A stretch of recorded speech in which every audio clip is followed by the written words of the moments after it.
I'm Vernaleken at Veterinary Hospital. Hi, I'm Renzullo.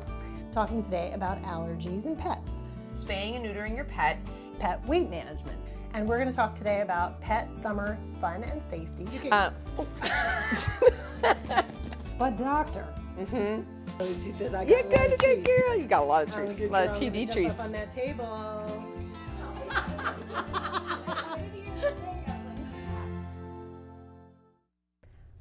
Hi, and welcome to the podcast. I'm Dr. Vernaleken. Hi, I'm Dr. Lindsay Renzullo. Welcome back.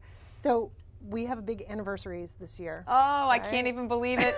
I cannot believe it. So Lindsay's been out of vet school now for 10 years. 10 years. It's her 10-year anniversary, and you're going up for a reunion, right? Yeah, we're traveling up to PEI, Prince Edward Island, this summer, and so it's sort of surreal in some ways that we're heading back up there, and it's our 10-year reunion from vet school. You've got a few more years on me, I've been out for 15 years, and I'm not going to any reunions. I haven't been invited. Maybe. I'm actually planning it, so maybe that's like I'm making a party for myself. I don't know. We're not social at our school. But we thought this would be a great opportunity to kind of talk about what led us to be vets. We talked about that a little bit when we introduced ourselves, but what is it like when you decide you want to become a vet as a kid maybe, or in school, and then kind of leading up to the application process and everything for vet school. So do you want to? Yeah. So I could start. When did you decide? I think I was one of those people that forever was like, I'm going to be a veterinarian. I love animals. That being said, I also wanted to be like a movie star and a professional athlete and a space astronaut and all that stuff. So I had all these really great big dreams of things that I wanted to do, but I do think that I kept going back to, being a veterinarian. And so what I ended up doing was I started shadowing and volunteering and going into different hospitals, different clinics. I remember I had a job at PetSmart when I was like 14, which I don't even know nowadays if they'll hire you at 14. There's restrictions. There's definitely some restrictions on Massachusetts law. But I was there as like a minor in Petco. And I remember I was supposed to be taking care of these, all the little animals, like cleaning their cages and everything. And there was these ferrets who are adorable. And if you guys know ferrets, I mean, they're curious little creatures. And I remember opening up the door, and one of my friends was coming to visit me at work. And she was like, oh, I wanted to come see you at work. I was like, well, look at these cute ferrets. And I opened the thing, and all of the ferrets had escaped everywhere. And I was like, oh my God, grab one. Everybody just get a ferret. So I had some bumpy starts, initially, but I did. I volunteered at shelters and at vet hospitals, and just tried to get myself immersed in the veterinary world to see if it was something that I would like and something I'd be interested in, and it was something that I kept going through, and through high school I loved it, and then into college I decided to get a job at a vet hospital in the summer times as a technician. Was that at Bulger? That was at Bulger. That was at Bulger. Yeah. Isn't that crazy? I've been at Bulger forever. I worked at a couple other vet hospitals too, but I absolutely loved working at Bulger. So I ended up doing summers at Bulger since I was 19. Before that I worked at a few other animal hospitals around the area, and just ended up staying with Bulger because I love it there. So yeah, and I have to say that the experience that I had as a technician and all of those funny experiences with the ferrets and all that stuff when I was really young, it definitely built a very strong foundation in my mind that this is definitely something that I want to pursue, because I also had the wonderful luxury of having a mom that worked in a human hospital, and I was thinking at times about maybe do I want to be a pediatrician or not, and I shadowed a couple of doctors that she knew, and after seeing the kids really sick, I mean, I love children, I just said, oh my God, I can't do this. I would go home and I would be beside myself, and I said, this doesn't feel right. So even though I really love kids, I don't think I could be like the doctor. I don't think I could, handle those sort of sick cases and stuff like that. So I do think it was a great thing that I did all of that to kind of get me to where I am, or where I came. How about you? Yeah, I mean, I can't remember the day that I decided I wanted to be a vet, but it was certainly when I was young. I know I remember distinctly having a discussion with a friend in 5th grade where her dad was a vet. Yeah. And I remember saying, well, I want to be a veterinarian. And I remember her saying something like, it's very hard. I was like, well, challenge accepted. So at least by 5th grade, which is when you're like 10 or 11. Yep, right, yeah. Before that, I do remember other things. Like I was a fairly geeky, I guess, child, which doesn't probably surprise you, but I wanted to be a paleontologist. So before 5th grade, I was running around going, cool. I want to be a paleontologist. And I also remember saying I want to be a marine biologist. So it was always like the animals, scientific, sort of science stuff. So that was kind of this thing. And I also remember at other times, in middle school and high school, my mom and dad saying, you decided so long ago that you want to be a vet. Are you sure? Yeah. So I was like, of course. Right. What else would I be? And I did, fleetingly say, oh, I'll be a ballerina. Like, yeah. Ballerina. I think you're very graceful. Right. But yeah, I always came back to being a vet. And then I got jobs in the veterinary field knowing that I was going to be a vet and just saying, I need this in order to have a stronger application. So it's kind of funny because it wasn't like me feeling out the field and saying, is this really what I want to do? But I think it did cement that for me just as it did for you. So I worked, I think it was in high school summers. It was college, at a small animal vet near where I lived, and that was a single doctor practice, and he really gave me, a sense of what that was like, and I certainly owe him a lot because I think I wouldn't have been able to get a job in another practice then. Right. And then I also worked in an ER hospital over the summers. So those were great experiences, and I think got me a really good idea of what it was like to be a vet. Although I will say, it's not anywhere near the same thing working as a student, as a technician. So true. Yeah. And being the doctor. Right. It gives you a good sort of look in, but it's not, I agree, it does feel completely different once you're in that position. But then there were some things that I always said, like things that I disliked as a technician, doing certain treatments and things like that I was just like, when I'm a doctor, I won't have to do this. Yes, that is true. Right. That is true. Like, I don't really enjoy taking radiographs.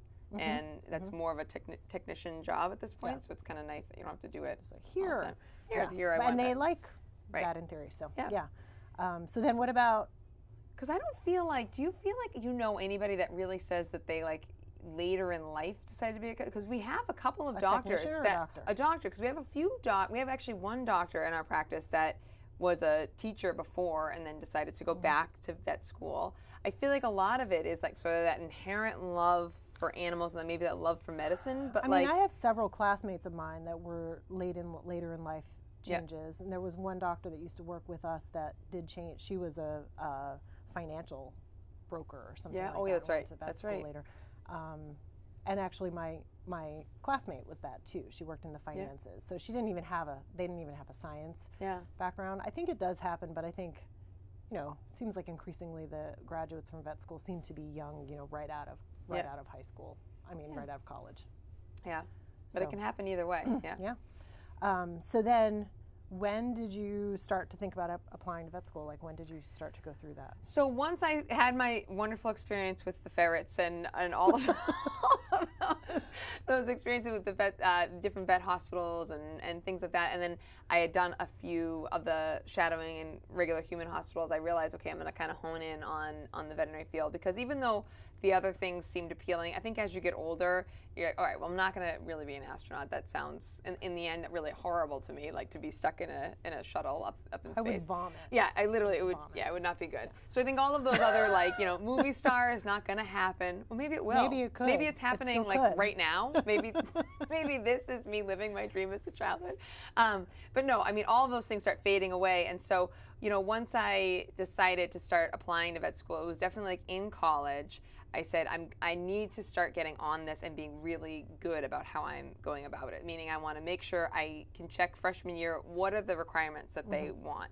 What kind of experience do vet schools want to see? What kind of scores are they looking at, as far as testing-wise? And so figuring that stuff out from an early part of my college career, not that you'd have to do it early on, but just I like to be on top of it and to know what I needed to do. And so by doing that, I realized that the hospital clinics and the shadowing that I did was great, but they liked a little bit more of diversity too. They liked either some large animal experience or some research experience. So by doing that research, I actually said, okay, I'm going to start doing some research. I think that might be a cool avenue. And I went to Tufts and did research with this wonderful doctor there that was doing genomic research on this type of shrimp. Oh. So it was very interesting, as far as looking at the different, variations of this particular type of breed of shrimp, and if we can make it more, healthy and profitable, not as easily diseased. And I remember thinking, as I'm doing it, it was a lot of just those classic, you see in the movies, little pipetting and sample submissions and stuff. But it was so cool that all of the work that we did, me and a few other students through the summer, we got to go to Hawaii for this this huge conference, the World Aquaculture Conference, and we got to present our data and our research that we had done, and we were part of the paper. So it was a cool part of veterinary medicine, that it wasn't the classic in-hospital setting that you think of, but it's just another one of those examples of all the things that vets can do. It's not just surgery and vaccines and all that stuff, but you can do so many different parts. There can be so many different parts of the job. Yeah. How about you? Yeah, I mean, knowing that I wanted to be a vet since I was 10, I guess I sort of started looking up the requirements. It wasn't, I do that like it's a computer, but that really wasn't how we looked up stuff back in the day. You're right. So I think I even asked for like the requirements to be mailed to me from the vet schools or something when I was in high school or something, so I could understand. But I think I always wanted to be some sort of a science major, so then looking over the requirements, I think a lot of people don't always major in a science. Like you can get those prerequisites from vet school in any major. I chose to be a biology major because it just looked to me like, well, all these requirements I'm going to get in that major. Yeah. So I just decided, okay, I'm going to be a bio major, So when I applied to college, that was kind of the easy thing. It was always, let me make sure I have my requirements, but then I enjoyed college, just like everyone does. Yeah. And, but I got my bio and my chemistry minors, and that was, perfectly sufficient for vet school. I actually applied to vet school in my 3rd year in college, because this is, maybe it's well known in the veterinary field, but it's a little known thing in the world that technically you only have to have 3 years of college to go to vet school. Mm-hmm. Almost everybody I know, I don't think I know of anyone that went to 3 years and then ditched college. Would you college. have done just 3 years and stopped? No. Okay. You would have delayed the acceptance. So I thought, I did delay the acceptance. Oh, so you got in at 3 years. So I applied in my 3rd year, and I thought, this will just be a nice little warm-up. I'll just apply to 2 schools, see what it's like, and then the next year will be, for real, I'll apply to 10 schools or something like that. So I just picked the closest ones, Penn and Cornell. I got summarily rejected at Cornell because I wasn't a resident, and they were like, we don't really pick people that aren't residents unless they're super spectacular, which I guess I wasn't. But I think you're super spectacular.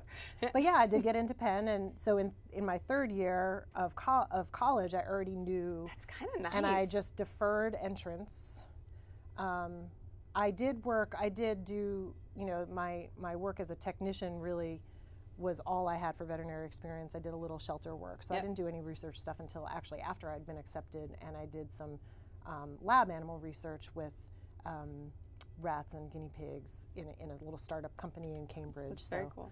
Did they, when you do the deferment thing, because I think that is interesting, I knew one other student that was in my class that did the same thing. She never graduated college, she just did 3 years, and she actually went after, so she was the youngest in our class. Yeah.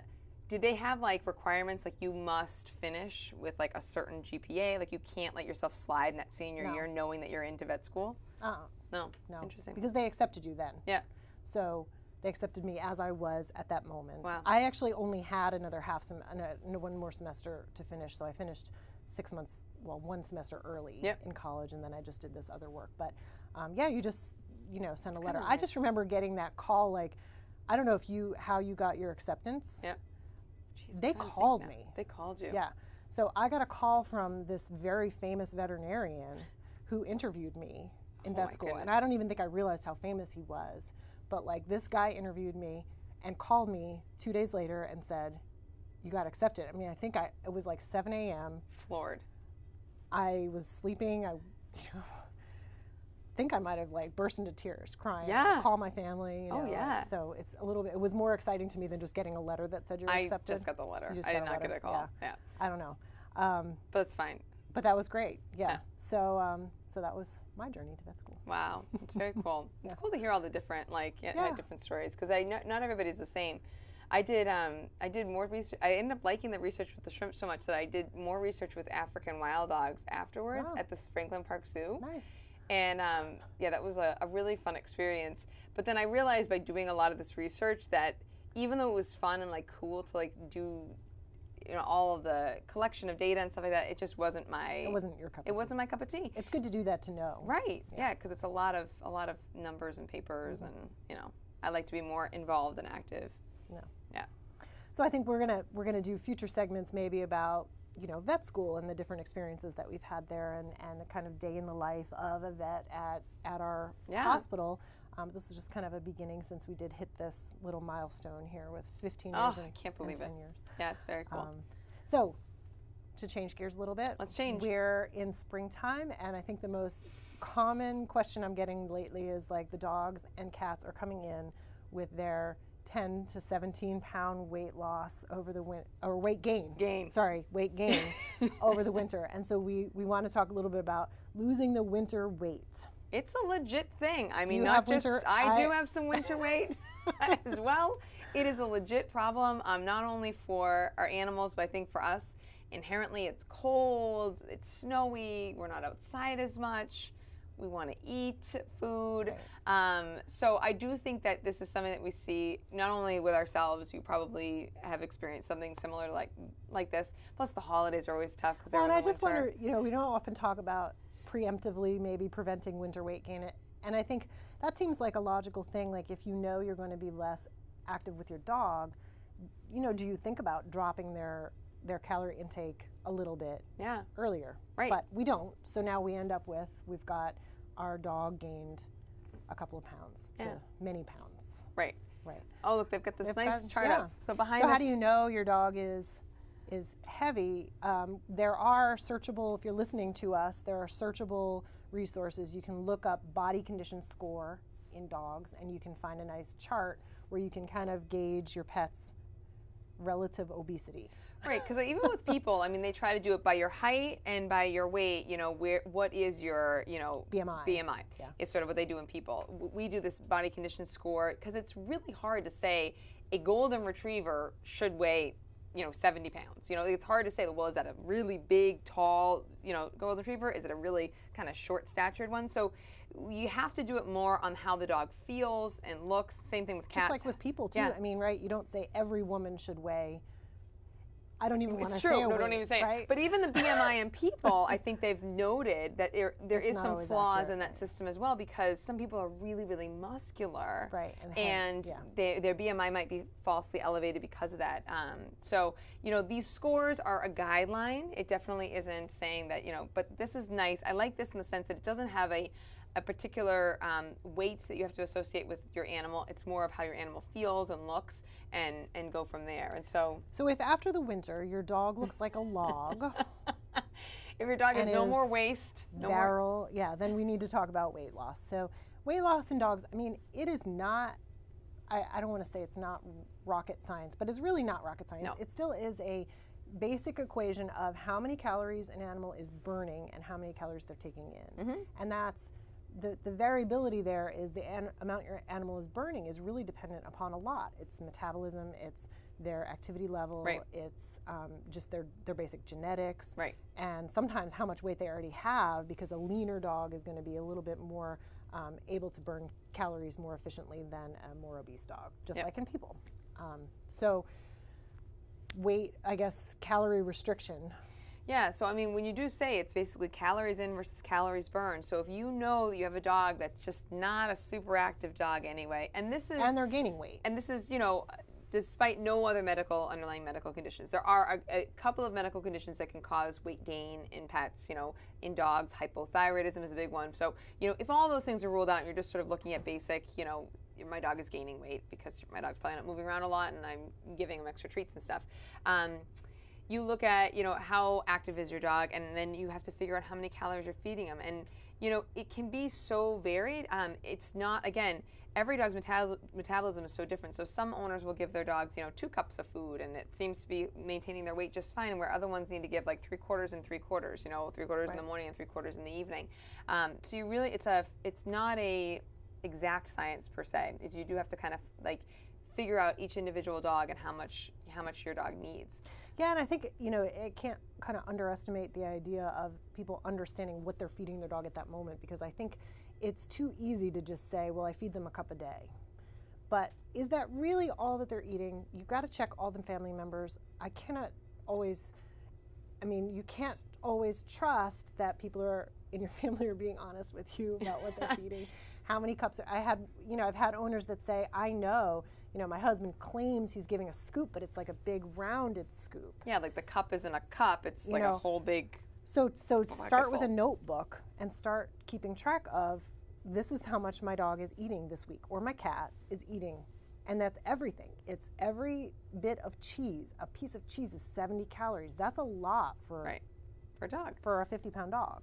So you got to start with what they're eating. And then you can sometimes hone in on, well, these are the things that are clearly putting us over the edge. Yep. Vets can calculate how many calories on average a dog should be eating, but that is also just a general guideline. Yeah. So, you know, in general, you want to know, how much over am I? And sometimes we do those calculations and we still can't necessarily figure out if there's one key thing. So then we start with dropping the calories. Maybe it's cutting out that cheese. Right. So figuring out if they're a big treat family and the dog is constantly getting treats, you say, all right, how about we do this? Keep the dry food the amount the same at this point. Let's cut out those treats and let's just see where we're at just by doing that. Or maybe you just can't cut out the treats. Then you can switch it up to something healthier, like a carrot, like baby a baby carrot. Or find a lower calorie treat. You can find the calorie information. I mean, some of these big milk bones, like a big milk bone could be like 500 calories. Not good.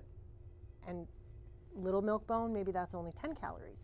So try to switch it out. And the dog really doesn't care. They just know they're getting rewarded. Food is love, but it could be lower calorie food. Yeah. Is the same amount of love. It's true. It's true. And in not the for end, me. For me, it's cake. I do love my sweets. But it is, and then figuring out how active your dog is, you know, seeing if it is something that you can kind of increase that activity level, or, you know, finagle how much you're sort of making your dog, what your dog does on a daily basis. It's great too. I mean, the exercise, same thing with people. I mean, exercise in people, it helps their mental health. They feel better about it. It's good for their overall physical health too as well. And bonding with your dog. It's good. I know it's tough in those blizzard days. Cats especially. Cats really suffer behaviorally from not getting enough exercise and stimulation inside the house. So they just lay around, and you think they're okay laying around, but they do have actual medical conditions that result from boredom. It's true. So both of those species can use extra exercise. So what do you do to exercise little Lola? Oh, Lola actually exercises herself. Yeah, I mean, some dogs, and this is why it's not fair, I feel like, for some people, because some dogs are just inherently more lazy. They just kind of want to lounge around, and then you have other dogs that want to play, are constantly at your feet. Lucy brings you toys. Brings me the toy, like, we're gonna tug now, Mom. Yeah. So, I mean, it's easy when you have a dog that's like, you know, very engaged with you, wants to play and work out, and whereas the other dogs are just kind of like hanging out of the couch and relaxing. Dude. So, but yeah, ball throwing, you know, running outside, I mean, all those things are just, you know, great activities for dogs. And I think like a daily walk is great. I think that increasing that walk length, sometimes it's just, you have to fit it into your life.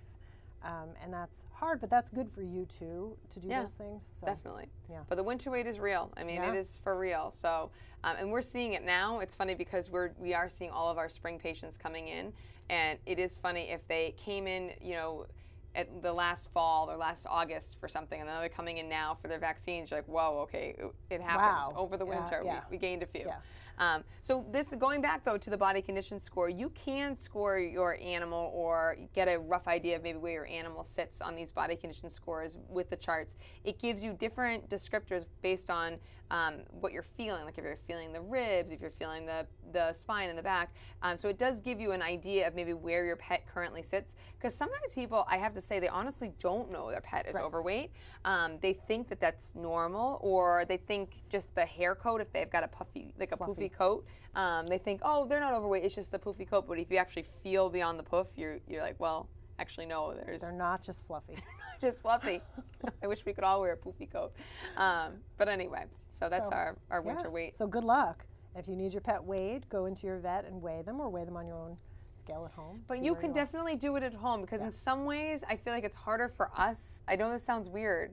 Doesn't it sound weird? It's harder for us to lose weight than it is to make our pets lose weight, because we really can't. I feel like we fight these internal battles when it comes to eating food, so it can be really hard. Ultimately, you're in control of what goes in your pet's mouth, even though you might not think that you are. Yeah. But, all right. Well, thank you for joining us today. I'm Dr. Vernaleken. I'm Dr. Lindsay Renzullo. I hope you come next time. And if you have any questions, or you know, we are going to have the email at the bottom of the screen. And I actually don't know for our viewers that are listening, our email off the top of our head. Do you know the email off the top of the head? Podcast at ethosvet.com. We will have that for you posted on our show notes. Yep. Okay. Or somewhere. We'll make sure that that email is correct before we give it to you. Please check us out on iTunes or wherever else you get podcasts. You can hear us on audio or on video on YouTube. Yeah. And so we'll see you next time. Thanks so much.